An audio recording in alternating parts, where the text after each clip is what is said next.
Hello guys, RG's tech Malayalam എന്ന YouTube ചാനലിലേക്ക് ഏവർക്കും സ്വാഗതം.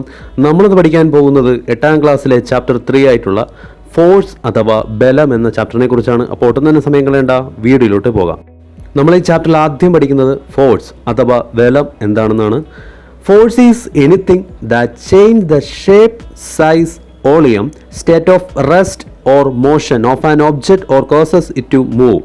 ഒരു വസ്തുവിൻ്റെ ആകൃതിക്കോ വലുപ്പത്തിനോ വ്യാപ്തത്തിനോ നിശ്ചലാവസ്ഥയ്ക്കോ ചലനാവസ്ഥയ്ക്കോ മാറ്റം വരുത്തുകയോ അതിനുള്ള പ്രവണത ഉളവാക്കുകയോ ചെയ്യുന്നത് എന്താണോ അതാണ് ബലം എന്ന് പറയുന്നത്. യൂണിറ്റ് ഓഫ് ഫോഴ്സ് അഥവാ ബലത്തിൻ്റെ യൂണിറ്റ് എന്ന് പറയുന്നത് ന്യൂട്ടനാണ്. ഇതെങ്ങനെ ഓർത്തിരിക്കുമെന്ന് ചോദിച്ചു കഴിഞ്ഞാൽ ന്യൂട്ടന് ഭയങ്കര ബലമാണ് എന്ന് ഓർത്തിരുന്നാൽ മതി. ഇനി നമ്മൾ പഠിക്കാൻ പോകുന്നത് 1 ന്യൂട്ടൺ ഫോഴ്സ്, അതായത് 1 ന്യൂട്ടൺ ബലം എന്താണെന്നാണ്. A force of about 1 Newton must be applied against gravity to hold an object of mass 0.1 kilogram or 100 gram parallel to the ground in the hand. 0.1 kilogram or 100 gram മാസ്സുള്ള ഒരു വസ്തുവിനെ തറനിരപ്പിന് സമാന്തരമായി കൈകളിൽ താങ്ങി നിർത്താൻ ഗുരുത്വാകർഷണത്തിനെതിരെ ഏകദേശം 1 ന്യൂട്ടൺ ബലം പ്രയോഗിക്കണം. അടുത്ത നമ്മൾ പരിചയപ്പെടാൻ പോകുന്നത് സമ്പർക്ക ബലം, അതായത് കോണ്ടാക്ട് ഫോഴ്സ് എന്താണെന്നാണ്.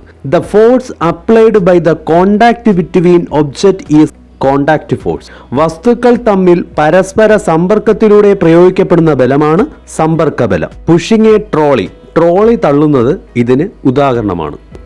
ഇനി നമ്മൾ പഠിക്കാൻ പോകുന്നത് നോൺ കോണ്ടാക്ട് ഫോഴ്സ് അഥവാ സമ്പർക്ക രഹിത ബലം എന്താണെന്നാണ്. The force applied on the object without contact on it is non contact force. വസ്തുവുമായി സമ്പർക്കമില്ലാതെ ഒരു വസ്തുവിൽ പ്രയോഗിക്കുന്ന ബലമാണ് സമ്പർക്ക രഹിത ബലം.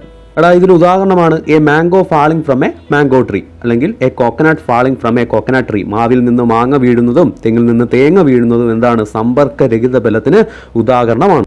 ഇനി നമ്മൾ പഠിക്കാൻ പോകുന്നത് ഫ്രിക്ഷണൽ ഫോഴ്സ് അഥവാ ഹർഷണ ബലം എന്താണെന്നാണ്. When a body moves or tends to move on the surface of another body, a force is experienced parallel to the surface which opposes the relative motion between them. This is known as friction. ഒരു പ്രതലം മറ്റൊരു പ്രതലത്തിലൂടെ ചലിക്കുമ്പോഴോ ചലിക്കാൻ ശ്രമിക്കുമ്പോഴോ അവയുടെ ആപേക്ഷിക ചലനത്തെ എതിർക്കുന്ന തരത്തിൽ അവയ്ക്കിടയിൽ പ്രതലത്തിന് സമാന്തരമായി അനുഭവപ്പെടുന്ന ബലമാണ് ഹർഷണ ബലം അഥവാ ഫ്രിക്ഷണൽ ഫോഴ്സ്. ഫ്രിക്ഷണൽ ഫോഴ്സ് അഥവാ ഹർഷണ ബലം 2 തരത്തിലാണുള്ളത്. Rolling ഫ്രിക്ഷനും sliding ഫ്രിക്ഷനും. എന്താണെന്ന് നമുക്ക് നോക്കാം. റോളിംഗ് ഫ്രിക്ഷൻ എന്ന് പറഞ്ഞാൽ when a body rolls over the surface of another body, the force of friction which originates is rolling friction.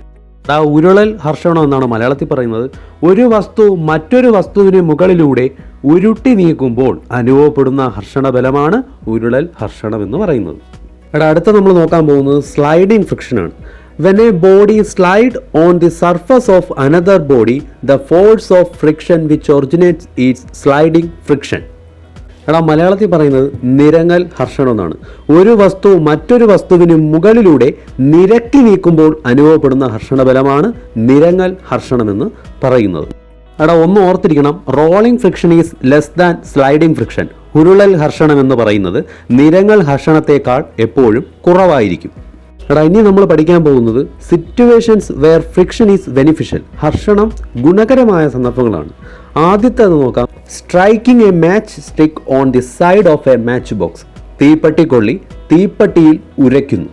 അടുത്തത് എബിലിറ്റി ടു ഹോൾഡ് ഒബ്ജക്ട്സ്. വസ്തുക്കളെ പിടിക്കുവാൻ സാധിക്കുന്നു. അടുത്തത് treading of tyres of vehicles. വാഹനങ്ങളുടെ ടയറുകളിൽ ചാലുകൾ ഇടുന്നു.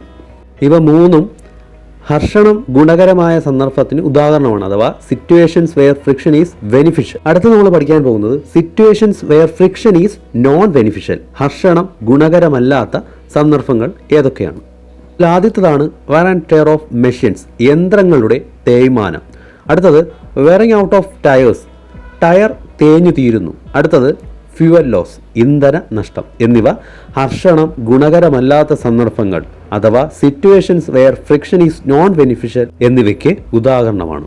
അടുത്ത് നമ്മൾ പഠിക്കാൻ പോകുന്നത് സ്ട്രീം ലൈനിങ് അഥവാ ധാരാരേഖിതമാക്കൽ എന്താണെന്നാണ്. Designing the shape of objects so as to reduce friction is streamlining. ഹർഷണം കുറയ്ക്കത്തക്ക വിധം വസ്തുക്കളുടെ ആകൃതി രൂപപ്പെടുത്തുന്നതിനെ പറയുന്ന പേരാണ് എന്തോന്ന്? ധാരാരഹിതമാക്കൽ അഥവാ streamlining. Materials used to reduce frictions are the lubricants. ഹർഷണം കുറയ്ക്കുവാൻ വേണ്ടി ഉപയോഗിക്കുന്ന വസ്തുക്കളെ നമ്മൾ പറയുന്ന പേരാണ് സ്നേഹകങ്ങൾ അഥവാ ലൂബ്രിക്കൻസ് എന്ന് പറയും. ഇത്തരത്തിൽ നമ്മൾ ഉപയോഗിക്കുന്ന ഈ ലൂബ്രിക്കൻസ് അഥവാ സ്നേഹകങ്ങൾ പല സ്റ്റേറ്റിലും കാണും. സോളിഡ് സ്റ്റേറ്റിലുള്ള ലൂബ്രിക്കൻസിന് ഉദാഹരണമാണ് ഗ്രാഫൈറ്റ് അഥവാ ഖരാവസ്ഥയിലുള്ള ഒരു സ്നേഹകത്തിന് ഉദാഹരണമാണ് ഗ്രാഫൈറ്റ്. മറ്റുള്ള എക്സാമ്പിൾ എന്ന് പറഞ്ഞാൽ ഓയില്, ഗ്രീസ്. എണ്ണയും ഗ്രീസും എന്തിനുദാഹരണമാണ്? സ്നേഹകങ്ങൾ അഥവാ ലൂബ്രിക്കൻസിന് ഉദാഹരണമാണ്. ഇവിടെ നമ്മളിനി അടുത്ത് നോക്കാൻ പോകുന്നത് methods adopted to reduce friction. ഹർഷണം കുറയ്ക്കുന്നതിനുള്ള മാർഗങ്ങൾ ഏതൊക്കെയെന്നാണ്. യൂസ് ലൂബ്രിക്കൻസ്, സ്നേഹകങ്ങൾ ഉപയോഗിക്കുക. രണ്ടാമത്തത് use ball bearing between the contacting surface of machine parts. യന്ത്രങ്ങളുടെ സമ്പർക്കത്തിൽ വരുന്ന പ്രതലങ്ങൾക്കിടയിൽ ബാൾ ബെയറിങ്ങുകൾ എന്ത് ചെയ്യുക? ഉപയോഗിക്കുക. അടുത്ത നമ്മൾ നോക്കാൻ പോകുന്നത് വെയ്റ്റ് അഥവാ ഭാരം എന്താണെന്നാണ്. Weight is the attractive force exerted by the earth on an object. ഒരു വസ്തുവിൽ ഭൂമി പ്രയോഗിക്കുന്ന ആകർഷണ ബലമാണ് ഭാരം എന്ന് പറയുന്നത്. Weight of an object of mass m kilogram is F is equal to mg. Here g is acceleration due to gravity. G is equal to 9.8 meter per second square. m kilogram മാസുള്ള ഒരു വസ്തുവിൻ്റെ ഭാരം F is equal to mg ആയിരിക്കും. g എന്ന് പറയുന്നത് ഗുരുത്വാകർഷണ ത്വരണമാണ്. ജിയുടെ value എന്ന് പറയുന്നത് 9.8 മീറ്റർ പെർ സെക്കൻഡ് സ്ക്വയർ ആണ്. ഒരു വസ്തുവിൻ്റെ മാസിനെ ഗുരുത്വാകർഷണ ത്വരണം അഥവാ ആക്സിലറേഷൻ ഡ്യൂ ടു ഗ്രാവിറ്റി ആയിട്ടുള്ള 9.8 മീറ്റർ പെർ സെക്കൻഡ് സ്ക്വയർ കൊണ്ട് ഗുണിക്കുമ്പോൾ നമുക്ക് ആ വസ്തുവിൻ്റെ ഭാരം അഥവാ വെയ്റ്റ് ലഭിക്കും. ഭാരത്തിൻ്റെ അഥവാ വെയ്റ്റിൻ്റെ യൂണിറ്റും ന്യൂട്ടൺ തന്നെയാണ്. അതെങ്ങനെ ഓർത്തിരിക്കുമെന്ന് ചോദിച്ചു കഴിഞ്ഞാൽ ന്യൂട്ടന് ഭയങ്കര വെയിറ്റ് ആണ്. ഇനി നമ്മൾ പരിചയപ്പെടാൻ പോകുന്നത് ത്രസ്റ്റ് ആൻഡ് പ്രഷറാണ്. വ്യാപക മർദ്ദവും. അതിലാദ്യം നമ്മൾ പരിചയപ്പെടാൻ പോകുന്നത് ത്രസ്റ്റ് ആണ് അഥവാ വ്യാപക മർദ്ദം. The total normal force experienced by a surface is thrust. ഒരു പ്രതലത്തിൽ ലംബമായി അനുഭവപ്പെടുന്ന ആകെ ബലമാണ് വ്യാപക മർദ്ദം അഥവാ ത്രസ്റ്റ്. അടുത്ത നമ്മൾ പഠിക്കാൻ പോകുന്നതാണ് പ്രഷർ അഥവാ മർദ്ദം. Thrust per unit area is called pressure. Unit പരപ്പളവിൽ അനുഭവപ്പെടുന്ന വ്യാപക മർദ്ദമാണ് മർദ്ദം. അവിടെ മർദ്ദം കണ്ടുപിടിക്കാനായിട്ട് ത്രസ്റ്റ് ഡിവൈഡഡ് ബൈ ഏരിയ ചെയ്താൽ മതി. അതായത് വ്യാപക മർദ്ദം ഡിവൈഡഡ് ബൈ പരപ്പളവ്. ഇതിൻ്റെ യൂണിറ്റാണ് pascal. The SI unit of pressure is pascal. PA എന്ന അക്ഷരം കൊണ്ടാണ് ഇതിനെ സൂചിപ്പിക്കുന്നത്. ഇതിൻ്റെ മറ്റൊരു യൂണിറ്റാണ് ന്യൂട്ടൺ പെർ മീറ്റർ സ്ക്വയർ. എന്താണ്? Newton per metre square. ഇതിൻ്റെ മറ്റൊരു യൂണിറ്റ് പാസ്കലാണ്. ഇതിൻ്റെ മറ്റൊരു യൂണിറ്റ് ന്യൂട്ടൺ പെർ മീറ്റർ സ്ക്വയർ. അത്തരത്തിൽ പ്രഷർ എന്ന് പറയുന്നത് ത്രസ്റ്റ് ഡിവൈഡഡ് ബൈ ഏരിയ, അതായത് വ്യാപക മർദ്ദം ഡിവൈഡഡ് ബൈ പരപ്പളവ്. ഇതിൽ വരുന്ന പ്രധാനപ്പെട്ട പോയിന്റ് എന്ന് പറഞ്ഞാൽ while applying A given force pressure degrees when the area of surface of contact increase. When the area of degrees the pressure is increase. ഒരു നിശ്ചിത ബലം പ്രയോഗിക്കുമ്പോൾ സമ്പർക്കത്തിൽ വരുന്ന പ്രതലത്തിൻ്റെ പരപ്പളവ് കൂടുമ്പോൾ മർദ്ദം കുറയുന്നു. പരപ്പളവ് കുറയുമ്പോൾ മർദ്ദം എന്ത് ചെയ്യും? കൂടും. ഇതിന് ഉദാഹരണമാണ് to be able to lie on a bed of nails. ആണിക്കിടക്കയിൽ കിടക്കാൻ സാധിക്കുന്നു. അവിടെ എന്താണ്? പരപ്പളവ് കൂടുമ്പോൾ എന്ത് ചെയ്യും? മർദ്ദം കുറയുന്നു. അതിൻ്റെ ഫലമായിട്ട് എന്ത് ചെയ്യാൻ പറ്റും? ആണിക്കിടക്കയിൽ കിടക്കാൻ സാധിക്കുന്നു. നമ്മൾ അടുത്ത് പഠിക്കാൻ പോകുന്നതാണ് ലിക്വിഡ് പ്രഷർ അഥവാ ദ്രാവക മർദ്ദം. ദ്രാവകത്തിന് എന്തുണ്ട്? മർദ്ദമുണ്ട് അല്ലേ? The thrust acting per unit area by a liquid is called liquid pressure. ഒരു ദ്രാവകം യൂണിറ്റ് പരപ്പളവിൽ പ്രയോഗിക്കുന്ന വ്യാപക മർദ്ദമാണ് ദ്രാവക മർദ്ദം എന്ന് പറയുന്നത്. The pressure exerted by a liquid column increases with increase in height. ദ്രാവക രൂപത്തിൻ്റെ ഉയരം കൂടുന്നതനുസരിച്ച് അത് പ്രയോഗിക്കുന്ന മർദ്ദവും കൂടുന്നു. Liquid exert force on all side of the container in which they are taken. ദ്രാവകങ്ങൾ അത് സ്ഥിതി ചെയ്യുന്ന പാത്രത്തിൻ്റെ എല്ലാ വശങ്ങളിലേക്കും എന്ത് ചെയ്യുന്നുണ്ട്? ബലം പ്രയോഗിക്കാറുണ്ട്. അടുത്ത നമ്മൾ പഠിക്കാൻ പോകുന്നത് ഫാക്ടേഴ്സ് ഇൻഫ്ലുവൻസിങ് ലിക്വിഡ് പ്രഷർ. ദ്രാവക മർദ്ദത്തെ സ്വാധീനിക്കുന്ന ഘടകങ്ങൾ ഏതൊക്കെയെന്നാണ്. ആദ്യത്തെ ഫസ്റ്റ് ഫാക്ടറാണ് height of the liquid column. ദ്രാവക രൂപത്തിൻ്റെ ഉയരം. അതിനെ സൂചിപ്പിക്കുന്ന അക്ഷരം സ്മാൾ ലെറ്റർ H കൊണ്ടാണ്. രണ്ടാമത്തെ ഫാക്ടറാണ് ഡെൻസിറ്റി ഓഫ് ദി ലിക്വിഡ്.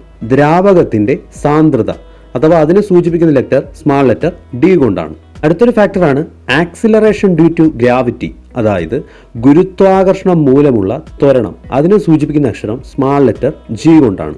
ഇവിടെ വരുന്ന പ്രധാനപ്പെട്ട പോയിന്റ് ആണ് liquid pressure is directly proportional to the weight of the liquid column over unit area. Unit പരപ്പളവിലുള്ള ദ്രാവക രൂപത്തിന്റെ ഭാരത്തിന് ആനുപാതികമാണ് ദ്രാവക മർദ്ദം.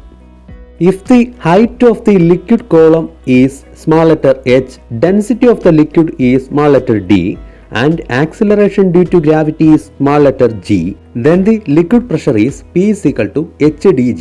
ദ്രാവക രൂപത്തിന്റെ ഉയരം സ്മാൾ ലെറ്റർ h, ദ്രാവകത്തിന്റെ സാന്ദ്രത സ്മാൾ ലെറ്റർ d, ഗുരുത്വാകർഷണം മൂലമുള്ള ത്വരണം സ്മാൾ ലെറ്റർ g ആയാൽ ദ്രാവക മർദ്ദം p is equal to hdg. ഇത് ഓർത്തിരിക്കാൻ എളുപ്പത്തിൽ P is equal to GHD എന്ന് ഓർത്തിരുന്നാൽ മതി. അതായത് P is equal to GHD, PhD എന്ന് ഓർത്തിരിക്കുന്നത് പോലെ P is equal to GHD. അടുത്ത നമ്മൾ പഠിക്കാൻ പോകുന്നതാണ് അറ്റ്മോസ്ഫിയറിക് പ്രഷർ അഥവാ അന്തരീക്ഷ മർദ്ദം. എന്താണെന്ന് നോക്കാം. The weight of the air column over unit area of earth surface is atmospheric pressure. ഭൂമിയുടെ ഉപരിതലത്തിൽ യൂണിറ്റ് പരപ്പളവിൽ അനുഭവപ്പെടുന്ന വായുരൂപത്തിന്റെ ഭാരമാണ് അന്തരീക്ഷ മർദ്ദം. ഇതിന്റെ യൂണിറ്റ് ബാർ ആണ് എന്ന് ഓർത്തിരിക്കുക. അടുത്തത് നമുക്ക് സ്റ്റാൻഡേർഡ് അറ്റ്മോസ്ഫിയറിക് പ്രഷർ എന്താണെന്ന് നോക്കാം. Atmospheric pressure is equivalent to the weight of mercury column of weight 0.76 meter and unit area of 1 meter square. This is called standard atmospheric pressure. 0.76 metre ഉയരവും പരപ്പളവുമുള്ള അഥവാ 1 metre square രസവ്യൂഹത്തിന്റെ ഭാരത്തിന് തുല്യമായ അന്തരീക്ഷ മർദ്ദമാണ് പ്രമാണ അന്തരീക്ഷ മർദ്ദം. The instrument used to measure atmospheric pressure is barometer. അന്തരീക്ഷ മർദ്ദം അളക്കാൻ ഉപയോഗിക്കുന്ന ഉപകരണത്തിന്റെ പേരാണ് ബാരോമീറ്റർ എന്ന് ഓർത്തിരിക്കുക. ഈ ഒരു വീഡിയോയിൽ പാഠഭാഗത്തെക്കുറിച്ച് കൺസെപ്റ്റ് മാത്രമേ നമ്മൾ പറഞ്ഞു പോയിട്ടുള്ളൂ. ക്വസ്റ്റ്യൻസ് ഒന്നും തന്നെ ചെയ്തിട്ടില്ല. അത്തരത്തിൽ ക്വസ്റ്റ്യൻ കൂടി ചെയ്ത് പ്രാക്ടീസ് ചെയ്തെങ്കിൽ മാത്രമേ നമ്മൾ കൂടുതൽ ആഴത്തിലോട്ട് ഇറങ്ങി ചെല്ലത്തുള്ളൂ. അപ്പോൾ ഈ വീഡിയോയെക്കുറിച്ച് എന്തെങ്കിലും ഡൗട്ട് ഉണ്ടെങ്കിൽ, പഠിപ്പിച്ചതിനെക്കുറിച്ച് എന്തെങ്കിലും ഡൗട്ട് ഉണ്ടെങ്കിൽ നിങ്ങൾ എന്ത് ചെയ്യുക, കമൻറ്റായിട്ട് രേഖപ്പെടുത്തുക. വീഡിയോ ഇഷ്ടമായിട്ട് തോന്നിയിട്ടുണ്ടെങ്കിൽ, നിങ്ങൾക്ക് ഇൻഫർമേറ്റീവായിട്ട് തോന്നിയിട്ടുണ്ടെങ്കിൽ മാത്രം നിങ്ങൾ ലൈക്ക് ചെയ്യുക, ഷെയർ ചെയ്യുക. നിങ്ങളുടെ ചാനൽ ആദ്യമായിട്ടാണ് കാണുന്നതെങ്കിൽ ഒന്ന് സബ്സ്ക്രൈബ് ചെയ്യുക. തൊട്ടടുത്ത് കാണുന്ന ബെല്ലൈക്കൺ കൂടി എനേബിൾ ചെയ്തെങ്കിൽ മാത്രമേ ഞാൻ ഇത്തരത്തിൽ അപ്ലോഡ് ചെയ്യുന്ന വീഡിയോകൾ നിങ്ങളുടെ മൊബൈലിലേക്ക് അപ്പോൾ തന്നെ നോട്ടിഫിക്കേഷനായിട്ട് വരത്തുള്ളൂ. അടുത്ത വീഡിയോയിൽ കാണുമെന്ന പ്രതീക്ഷയിൽ this me Rahul signing off.